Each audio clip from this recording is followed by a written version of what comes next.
you're in touch with the past, and the sense of being at one with the generations of long ago is totally unique, and it's personal to you.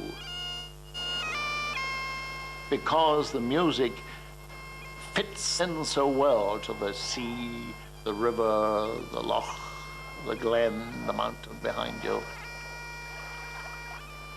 A piper, like myself, wouldn't talk about it to anybody else except to other pipers, and then we wouldn't talk in these terms. We would say, the pipe's going well, Ian. He would say, oh yes, not bad. But we would all feel this tremendous emotional, atavistic, if you like, draw inside us.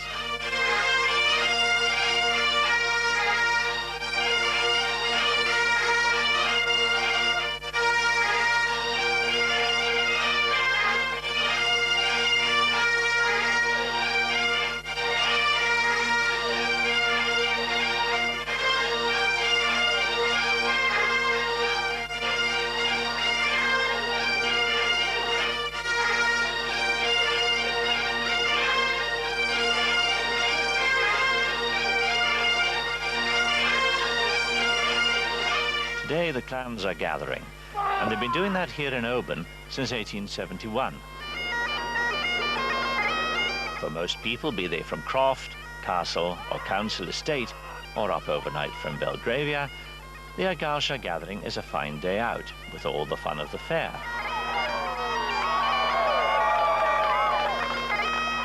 But for the serious piper, it is serious business, because the Agarsha gathering hosts one of the 5 great Scottish Highland bagpipe competitions in the world. It is for the very best, and 28-year-old Angus Mac Coll is up here amongst them. You can be as worried about the pipes as you can about your own playing, because, you know, they're a very temperamental sort of instrument. Angus started playing at the age of 8. The memory I ever have of the pipes is through my father.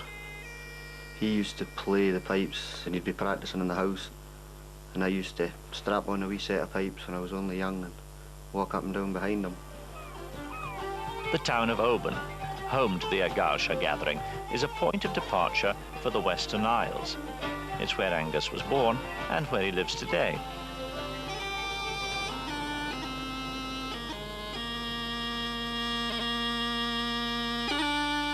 When I was younger, I didn't stick to a time for practice every night, but it used to work out about an hour. But nowadays, it's not so easy to get the time. Angus is very dedicated and he's very talented. And I feel that Angus has a natural talent. When my father was playing the pipes in the bedroom at night, I'd go through and lie in the bed and listen. And when you come to learn the tunes that he'd been playing, you knew them already. You know, they were in your head.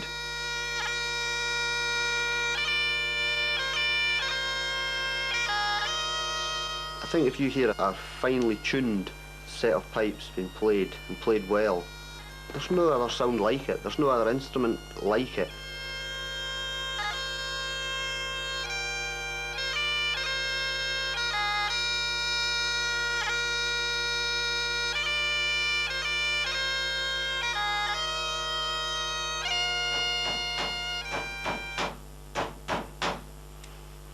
I met Angus in 1986.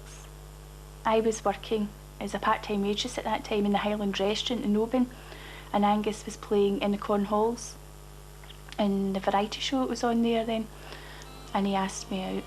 Been together ever since. That's fine, thanks.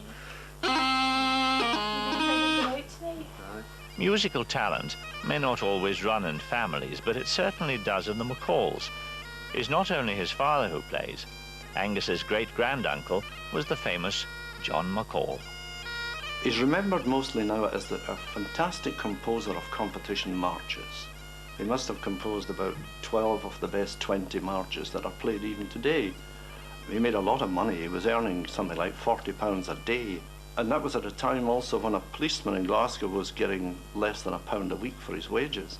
So John MacColl lived very high on the hog. He owned his own yacht and used to race it.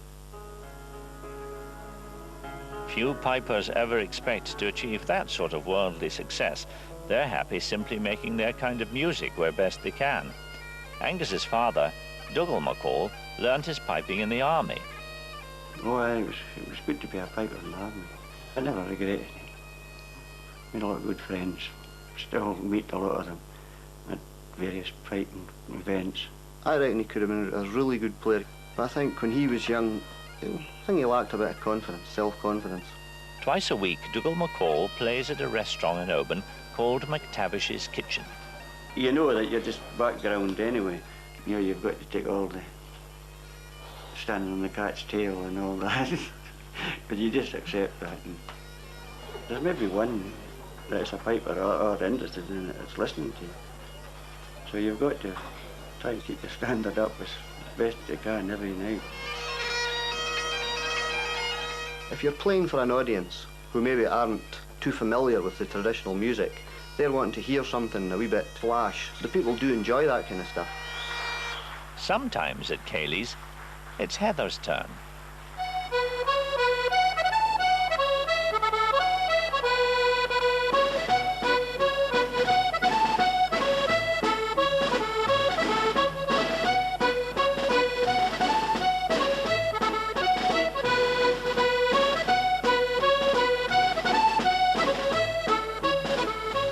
Although we both play obviously different instruments, we have got the music side of it in common. My grandpa Benny, he had a dance band, and it was called the Jack Benny Quartet.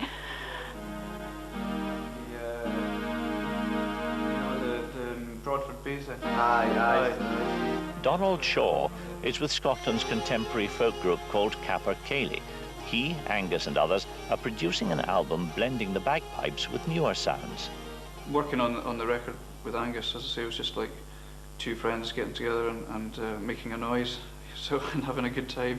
So and that's really how some of the best music comes out. He was an influence on me, you know, even though he's the same age as me. Even when I was at school and getting involved in traditional music, to hear someone of your own age playing so brilliantly. Angus he's not just a great piper, he's a great musician.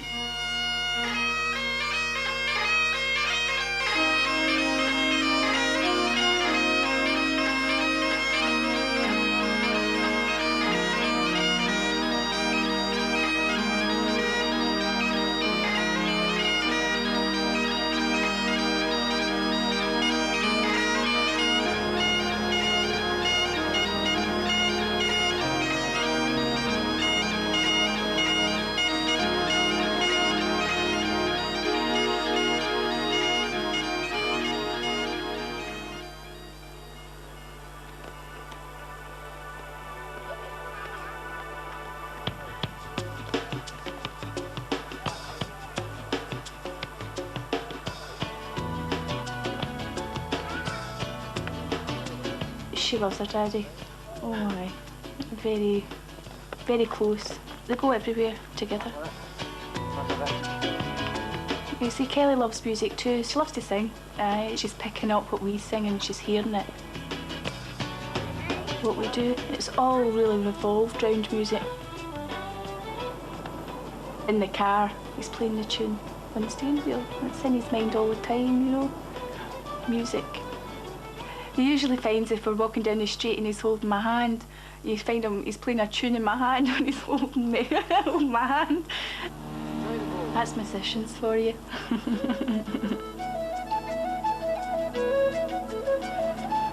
I don't know whether everybody's the same or whether everybody's got tunes going through their head, but you always feel you have, and your fingers are always going.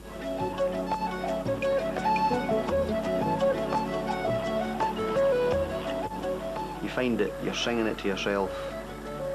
The next day you're at work and it's in your head.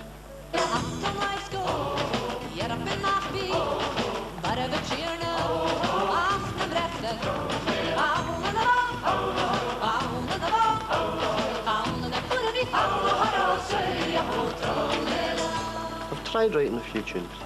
It's very hard, very difficult. Sometimes you just get this sort of phrase into your head and you think, I don't remember ever hearing that. and that's happened. I've written a wee tune and it's been okay. In preparation for the Argyllshire piping competition, Angus has come down to Glasgow to have a final session with his tutor, Ronald Morrisson. Angus Mac Coll, in my estimation, is just about one of the world's best today. Angus, that is a very good position to be in the place like that in the goal. Ten's all right, and usually... Apart from the fact that he has excellent fingers, he's got the music in his heart. He picks up the music so easily. Favourable place.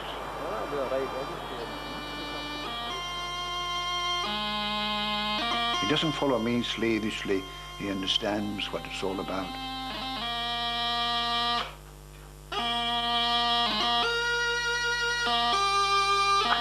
Don't slow it.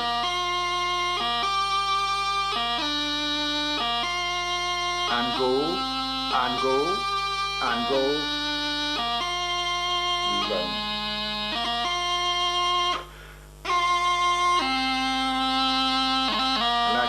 I like that. Very good, I'm very happy with that. That's good. What they're practicing is pibroc'h, the classical music of the bagpipes. It's not everybody's cup of tea. People all say to you, I like listening to marches and spays, reels, jigs, the fast stuff, but I don't play any of that pibroc'h. And the last line.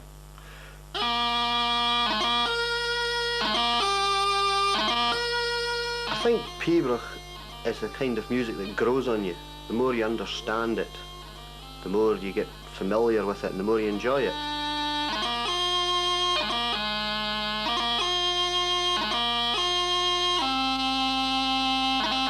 Excellent. I can pick up the phone to him any night and ask him about any part of any tune. He just straight into it, and he'll sing it over the phone, and he'll go and get the chanter and play it to you and make you sing it back. Ronald Morrisson will tell you that to appreciate the refinements of classical pibroc'h, you must know the cantarach. That's a vocalized form of writing music before they use present-day staff notation. He odin, he notra, he harara, ha otra. So, now if I'm going to translate that onto the chanter, this is the way we play it, which resembles the Countach 100%.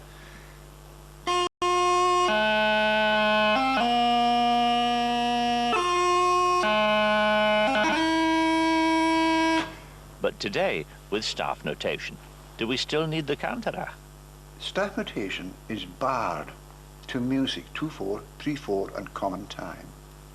And there's a rigidity within these bars which you do not find in the cantar. Just let me give you one example. Again, taking the first bar of the grot.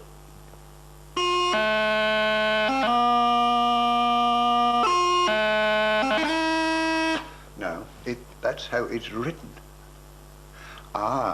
But the way it is propounded in the Countach is like this.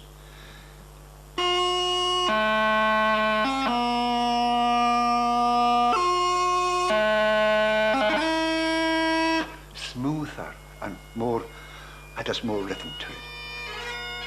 Dunvegan Castle on the Isle of Skye. Here, in the middle of the 16th century, the MacLeods of MacLeod appointed as their pipers a family called MacCrimmon. Tradition has it that it was they who brought pibroc'h to its finest level. According to tradition, the family of MacCrimmons arrived in Skye about 1550. We don't know where they came from. All kinds of people claim that they came from Ireland or Norway or Italy or something. But it certainly was a new family. It matters little to me where they were, because they left us a legacy second to none in the classical music of the great Highland bagpipe.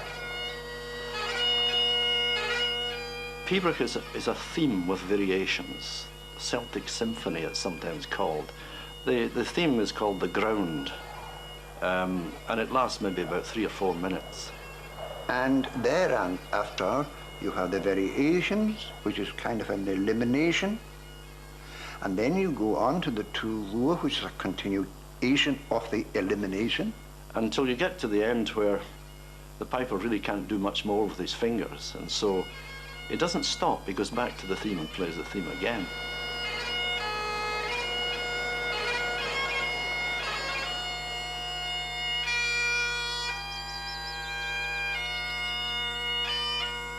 It's very typical of Celtic art altogether.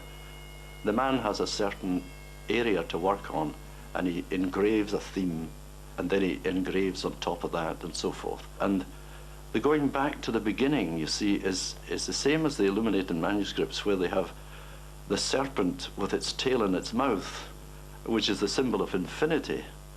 And going back to the theme is just exactly the same.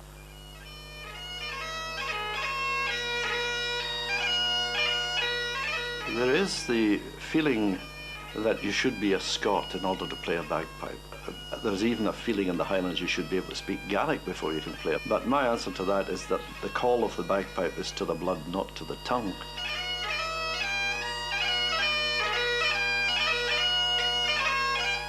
Every country in Europe had bagpipes, and it may be that it's an ancestral feeling that all of us want to play bagpipes. There are plenty of other bagpipes in which the drone accompanies the monody. But because we have these three drones, two tenor and one bass in the Highland bagpipe, the chords that are set up are quite different. The Highland bagpipe is the most developed and advanced form of bagpipe in the world. Piping at this time is really rising in popularity. In Canada and United States, Australia, New Zealand, South Africa, of course. Japan, another place where they've taken up the bagpipes. They're a delight to teach, I must say, because if you tell them to do something, they do it exactly. You see, they're so disciplined. Tell a boy in Scotland and you sort of think, oh, well, you know, have a shot at it. In Japan, they just do it right there. That's okay? Yes, that's fine. For pipe makers like Kennie MacLeod, the pressure of new business doesn't allow the neglect of old standards. To make a good set of pipes, one thing obviously you need is good wood, good black wood. The next thing is the standard and the craftsmanship of the workforce. All the guys working in the factory actually play in bands. In many ways it's a love for these guys, it's not just a job, you know, they take pride in their work.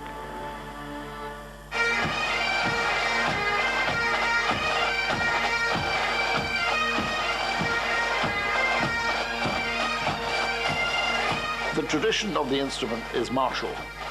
The piper went to war with the clan. He played the pipes before they joined battle, and then he handed over his pipe to his servant, and he drew his claymore, his broadsword, and he laid on with the best of them. As the island regiments were formed in the course of the 18th century, this role of playing into battle, which appeals to the pipers, which took a lot of courage and a lot of coolness, but it was a Highland gesture. It was a typically Highland gesture to do this, you know, to show I'm not afraid.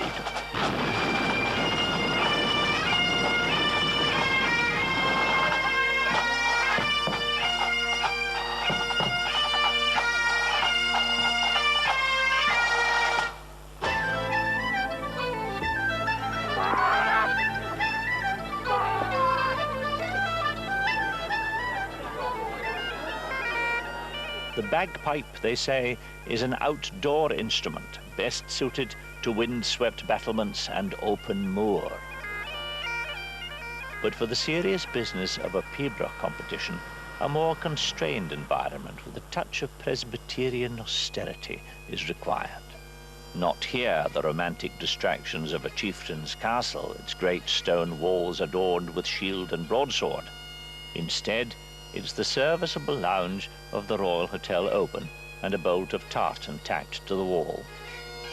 I first met Gordon Walker when we were playing in the amateur competitions. We were maybe about 14, 15.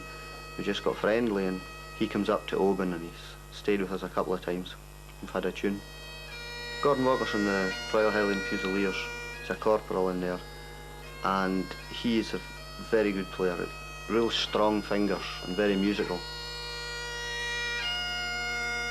I find myself getting nervous as I'm going on because you make a name for yourself as you go through the years, and it's hard to live up to your name. It's hard to get there, but it's harder to stay there. With the pipes, you could tune them perfectly in one room, indoors, and when you're due to go on to another room indoors, they're going to be totally different sound because they're temperamental. The bagpipe is very responsive to changes in atmosphere and humidity. Plus, of course, the fact that you have to have the bagpipe played regularly to enable you to get the best out of it. You can't just go to the box and pick them up after a month lying under the bed and expect to get the tone right away. Willie MacCallum comes from Campbelltown, and again I used to compete against him when we were in the juniors.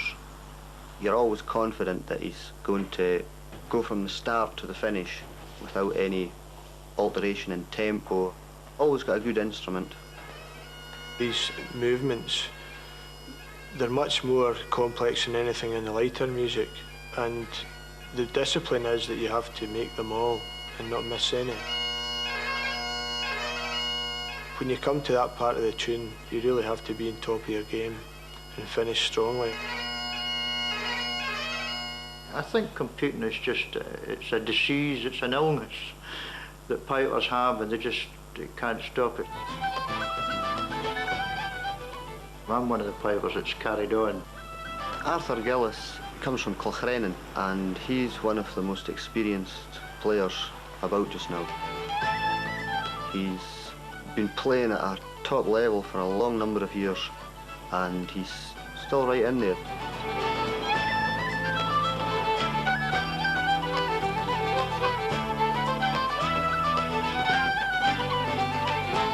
Arthur Gillies looks after a hydroelectric power station 200 metres underground.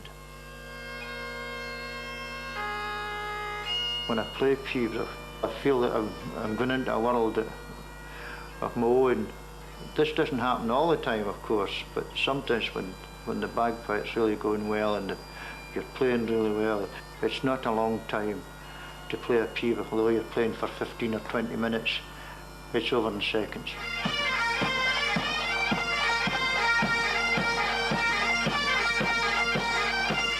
Alasdair Gillies is a pipe major in the newly formed regiment, the Highlanders.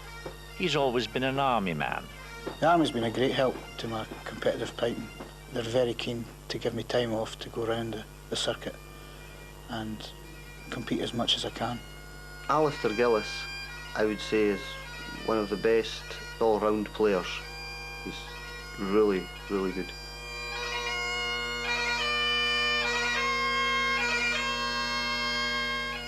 At the end of the day, the judges, although they do matter, I tend to block them out. I don't really care who's sitting there, but one thing I would never do is change my style to suit a specific judge.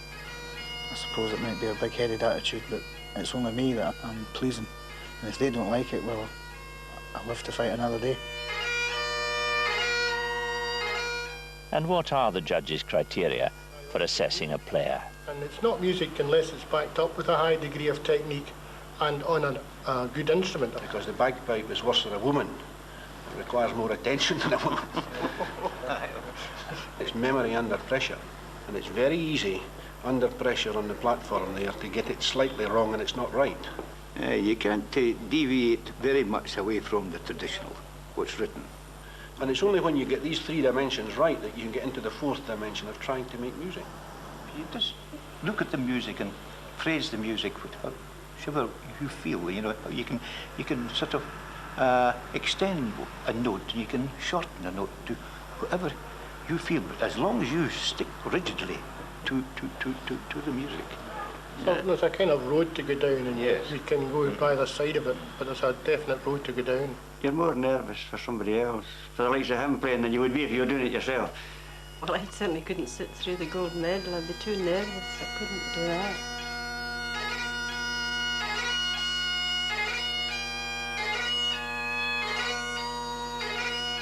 If you're playing a pibroc'h, for instance, and the pipe's well tuned and it's going well, and the chanter is well tuned, then it builds up a response in you that I don't think any other instrument can do.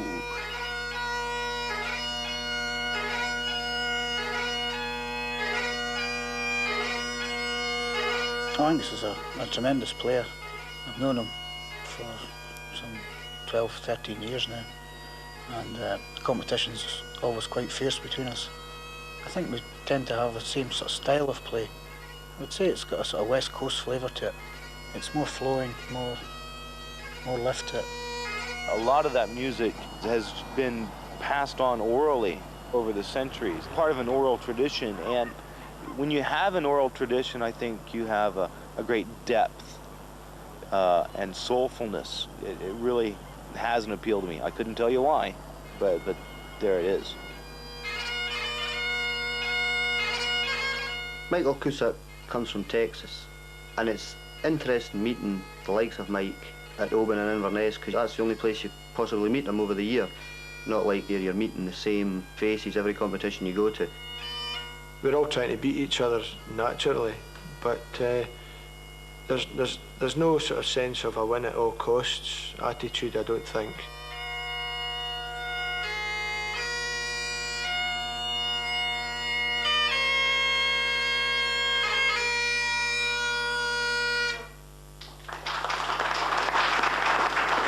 The first prize has been won by Pipe Major Alasdair Gillies. I think every piper that goes up there is doing it more for the enjoyment and the feel of the music rather than looking at the prize money. It's not like snooker or boxing, there's not an awful lot at stake. Second prize, Michael Cusack. If I was as good at golf as I was at the piping, I'd be a multi-millionaire. You know, I'd be retired by now. It'd be great. You do it for the love of the thing. That's all there is to it. Third prize, Angus Mac Coll. I'm very proud of Angus and what he does. And I think any wife who has a husband who has a talent, then they should be proud. The Scottish Highland Bagpipe has never been in better health. They're superb, these young players. I've one pupil myself, a young girl, Tracy Brogan, who comes from Oban. She's been coming to me now for about 2 years, and I feel she's got a real ability to play pibroc'h. Okay, carry on with the third. I remember my father when I was young, when I was starting off playing through in the bedroom one night, he was playing and I was saying, if I could just play the tunes the way you're playing them, I'd be quite happy with that. You must enjoy doing that. And he said, you're never satisfied with your own performance. And that's right. Well, Angus will continue his music until his fingers will still work for him. If you have music in the heart, then you'll play as long as you can.